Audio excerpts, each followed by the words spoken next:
ตื่นแต่เช้าเพื่อต้องการไปโรงเรียนและต้องศึกษาและค้นคว้าเพื่อหาวิชาแต่มีอีกสิ่งที่ฉันต้องการในชีวิตนี้โฮโฮโฮนั่นคือเพื่อน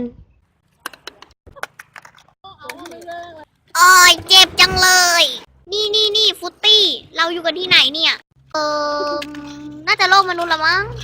เราลองมองไปรอบๆดีไหมอ่ะแต่เลย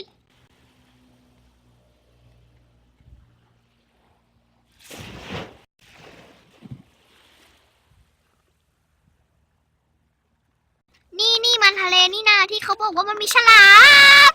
เฮ้ยตั้งสติแล้วบรรลุซะว่าแต่นายเป็นสัตว์น้ำนี่นาฮะฟุตตี้โอ้อย่าให้ฉันลงไปเล่นน้ำเลยนะหน้าตาขอร้องแหละแต่นะก็มองหน้าเล่นดูออกนะไปเราลงไปเล่นน้ำมาเถอะนายลงไปก่อนเลยไม่นะไปเซ่ฉันจะยืนรอนายอยู่ห่างๆกระเดะเดี๋ยวจะไปเที่ยวทะเลและดอดอดอนดอดอดอนี่นายจะป๊อตแขกทำไมเนี่ยเธอหน้าไปฉันพกใจมันเต็มร้อยเบ้าเฮ้ยน้ำอะไรเป็นอะไรกันเย็นเกียบเลย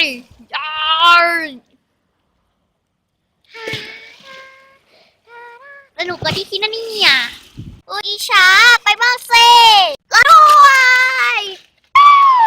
ว่าไงเป็นไงล่ะสนุกไหมสนุกมากเลยน้ำก็ลึกอยู่เหมือนกันนี่อ่ะ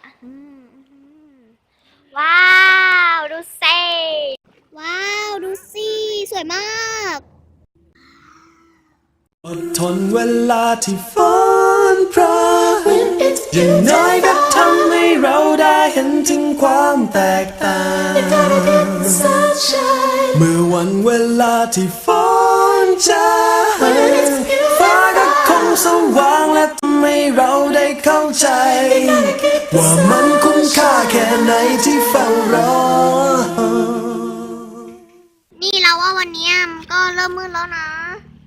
คิดว่ากลับบ้านได้ยังอ่ะได้แต่ว่าเดี๋ยวเราต้องไปตามหาโปเกมอนกันอีกนะโปเกบอลน่ะ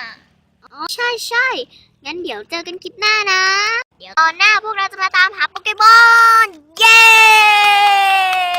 ถ้าชอบก็อย่าลืมกดไลค์กดแชร์กด Subscribe ให้ช่องนิวี่ในครัวอีกด้วยนะครับขอบคุณครับอย่าลืมติดตามตอนต่อไปนะ